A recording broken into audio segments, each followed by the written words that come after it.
প্রথমেই সবাইকে জয় মোহনবাগান। আইএসএলের প্রথম সপ্তাহ শেষ হলো এবং এখন থেকেই কিন্তু পয়েন্টস টেবিল কিন্তু হেভি জমে গেছে। কলকাতার 3 প্রধান ক্লাবের মধ্যে দুটো বড় ক্লাবই কিন্তু টপ 2তে রয়েছে। টপ 2, টপ 4 নয়, তোমরা টপ 4 ছাড়ো, আমি বলছি টপ 2তে রয়েছে। 1 নম্বরে ইস্টবেঙ্গল, 2 নম্বরে মোহনবাগান। তো যাই হোক, আজকের ভিডিও শুরু করছি। আজকের ভিডিওতে এই উইকে যা সব ম্যাচ হলো সব কিছু ম্যাচ নিয়ে তোমাদের সাথে আলোচনা করব। আর পরের কি সিনারিও হতে পারে, পয়েন্টস টেবিল এখন কেরাম কি রয়েছে, আজকের সমস্ত কিছু নিয়ে কিন্তু এই ভিডিওটা। আমি প্রতি সপ্তাহ শেষে এরকম একটা করে ভিডিও আনবো। আজকে হচ্ছে ম্যাচ ডে উইক নাম্বার 1।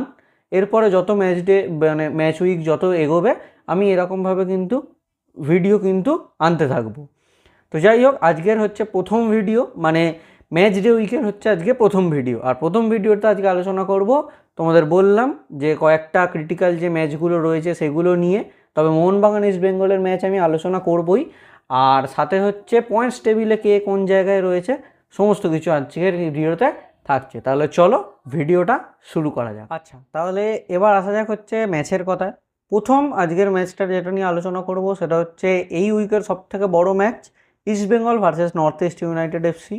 আমার আশা ছিল যে নর্থ ইস্ট কিছুটা ভালো করবে, কিন্তু যা দেখা গেল যে ইস্টবেঙ্গল প্রচুর ডমিনেন্টভাবে খেলেছে, মানে মারাত্মক ভালো খেলেছে। হ্যাঁ, ফার্স্ট হাফে আমি জানি যে গোল হয়নি, কিন্তু সেকেন্ড হাফটা কিন্তু খুবই দারুণ খেলেছে। তাহলে বলতে গেলে যে লাইন আপটা কেরম কেরম ছিল সেটাও তোমাদেরকে একবার বলে দিই, যে ইস্টবেঙ্গল আর নর্থ ইস্টের লাইন আপ কেরম ছিল। তো তোমরা প্রথমেই যেটা দেখতে পাচ্ছ যে ইস্টবেঙ্গল 3-0 গোলে জিতেছে। আর গোলকিপার তোমাদের যেমন ছিল প্রাপসুম্মান গিল। প্রথমেই বলে দিই ফরমেশন ইস্টবেঙ্গল খেলেছে হচ্ছে 4-3-3-তে, আর নর্থ ইস্ট ইউনাইটেড এফসি খেলেছে হচ্ছে 4-2-3-1। তো যাই হোক, 4-2-3-1 খেলুক বা 4-3-3 যে টিমই খেলুক, প্রথমে আসি হচ্ছে প্লেয়ারদের কোয়ালিটি। দেখো, নর্থ ইস্টের থেকে ইস্টবেঙ্গল এবারে আমি বলেছিলাম যে নতুন নতুন অনেক সাইন করেছে, অনেক কিছু করেছে।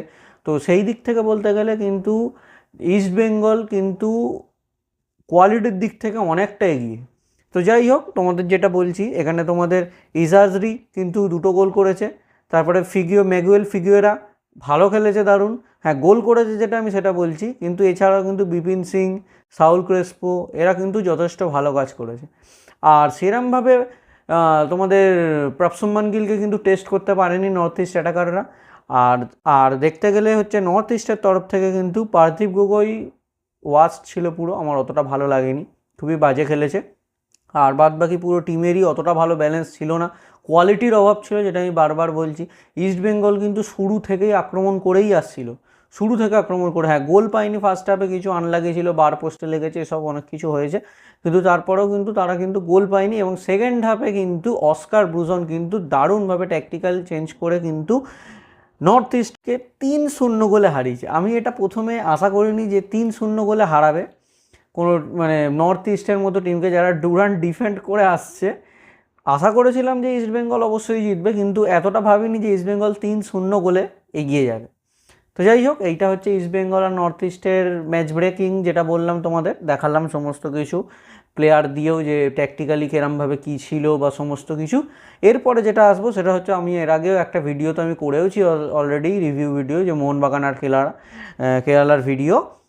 মোহনবাগান কেরালাতে কিছু বলার নেই, এটাও একই হিসাব মতো। মোহনবাগানের থেকে অনেক বাজে অবস্থায় রয়েছে কিন্তু এখন কেরালা, মানে কোয়ালিটির দিক থেকে, প্লেয়ারের দিক থেকে কেরালা এখন মানে রিবিল্ডিং ফেজে রয়েছে। তো ওদের অনেক প্লেয়ার কিন্তু বেরিয়ে গেছে এই আইএসএল না শুরু হওয়ার চক্করে, অনেক কিন্তু বাজে অবস্থা। যেখানে মোহনবাগান বলো বা ইস্টবেঙ্গল বলো আরও ফরেন প্লেয়ার এনেছে, বা নতুন বা যারা প্লেয়ার ছিল তাদেরকে ট্রেন করেছে, এই সব ক্লাবগুলো কিন্তু অনেক প্লেয়ারকে ছেড়ে দিয়েছে, অনেক প্লেয়ার ছেড়ে চলে গেছে।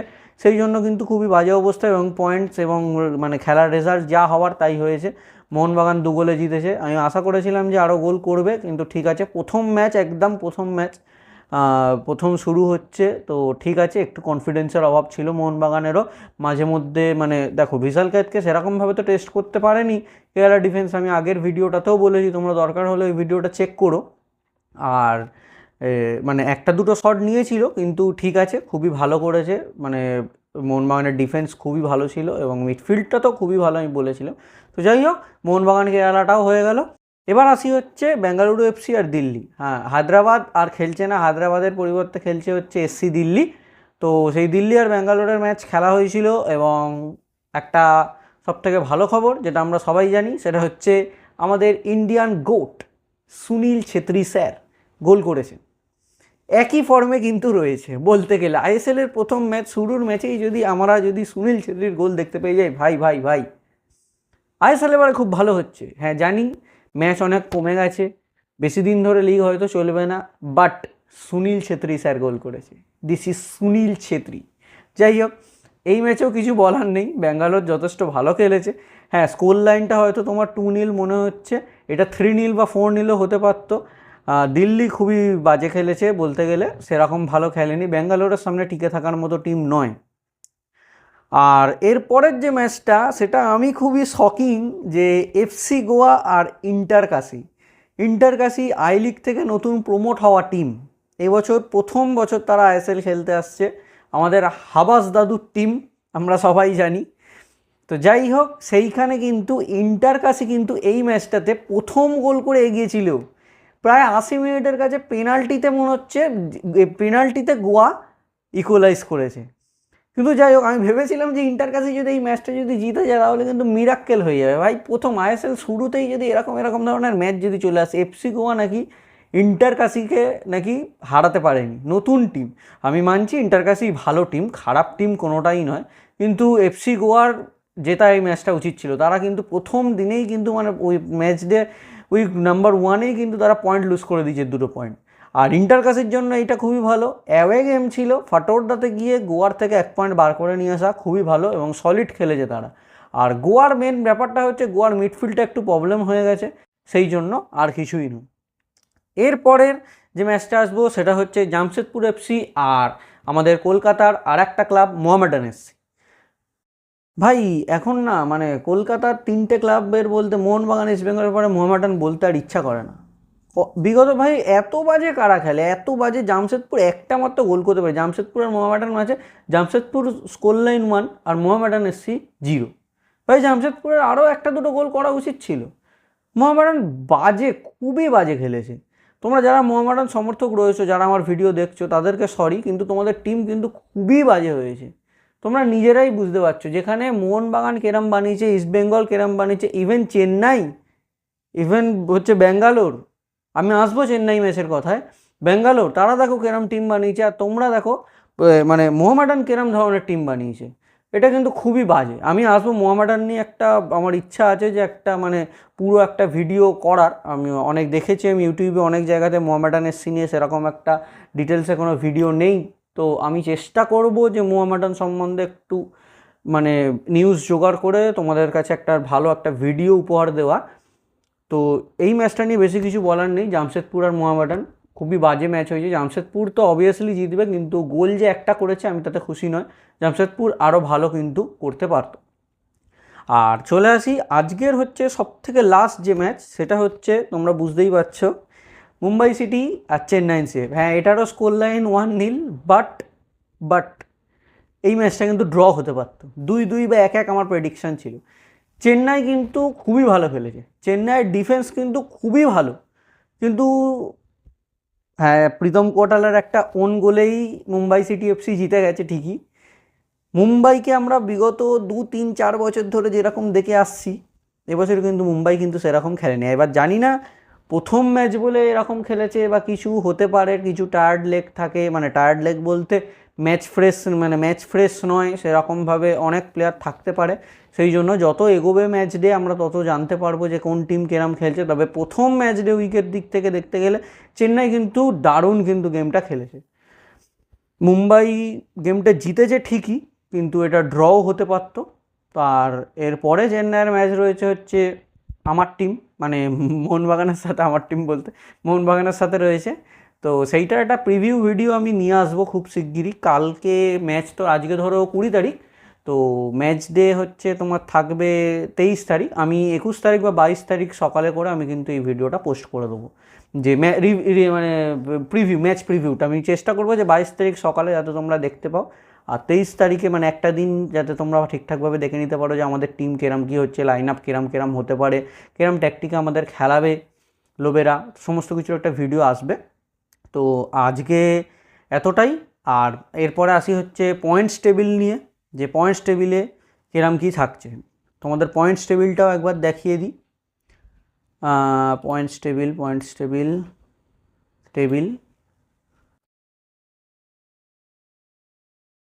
ইয়েস, দেখো তোমরা যেটা দেখছো,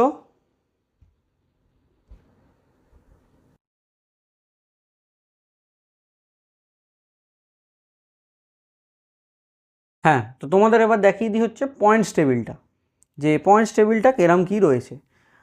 দেখো 1 নম্বরে তো রয়েছে বললাম যেটা 3 GD নিয়ে, মানে 3টে গোল ডিফারেন্স নিয়ে রয়েছে হচ্ছে ইস্টবেঙ্গল একটাও কোনো গোল খায়নি। 2 নম্বরে রয়েছে হচ্ছে মোহনবাগান, তারা হচ্ছে 2টি গোল করেছে এবং 2 GD নিয়ে রয়েছে। বেঙ্গালুরুও তার সাথেই রয়েছে একই সাথে, এবং মোহামেডান আর কেরালা ব্লাস্টার্স রয়েছে একদমই তলায়, আর নর্থ ইস্ট রয়েছে সবার লাস্টে।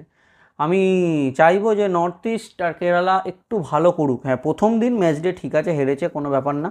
তো পয়েন্টস টেবিলের কিন্তু এইটা হিসাব।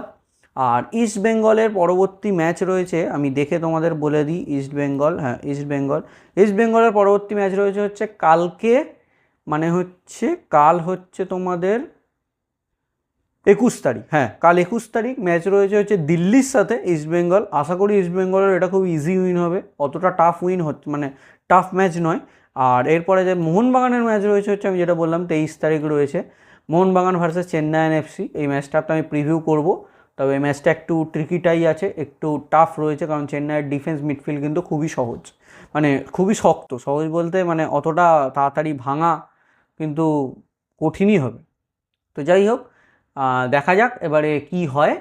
আর আজকে এতটাই তোমাদের জন্য ম্যাচ ডে 1 হিসাবে। তোমাদের কি মনে হয় ম্যাচ নিয়ে, কার কিরম কী বক্তব্য রয়েছে, সমস্ত কিছু তোমরা কমেন্টে জানাতে পারো, কমেন্টে জানাও। আমি সবার কমেন্টে রিপ্লাই দেওয়ার চেষ্টা করব। আর যেগুলো বললাম সেগুলোর ভিডিওটা আমি আনার চেষ্টা করছি খুব শিগগিরই। ম্যাচ ডের প্রিভিউ ভিডিও তো আসবেই, এবং এইরকম সপ্তাহের যে পুরো গেম সব কটা কভার আপ করে কিন্তু আমি তোমাদেরকে দেবই। আর মোহামেডান এফসি সম্বন্ধে আমি যেটা বললাম, ওটা আমাকে একটু টাইম দাও, আমি একটু গুছিয়ে নিই যে কোথা থেকে কী কী নিউজ নেওয়া যায়, কী কী করা যায়, কী কী প্লেয়ার হয়েছে, তারা কিরমভাবে ভাবছে যে তাদের আইএসএল সিজনটা এগোবে, সমস্ত কিছু আমি জেনে তোমাদেরকে একটা কমপ্লিট ভিডিও করে আমি চেষ্টা করবো খুব তাড়াতাড়ি দেওয়ার। ঠিক আছে, তাহলে আজকে এই পর্যন্তই। সবাই আইএসএল এনজয় করো, কারণ আইএসএলটা আমাদের দেখতেই হবে, কারণ আইএসএলকে আমরা যদি সাপোর্ট করি তাহলে আমরা ইন্ডিয়ান ফুটবলকেও সাপোর্ট করতে পারবো। তো আজকে এই পর্যন্তই, দেখা হচ্ছে পরবর্তী কোনো নেক্সট ভিডিওতে। জয় হিন্দ।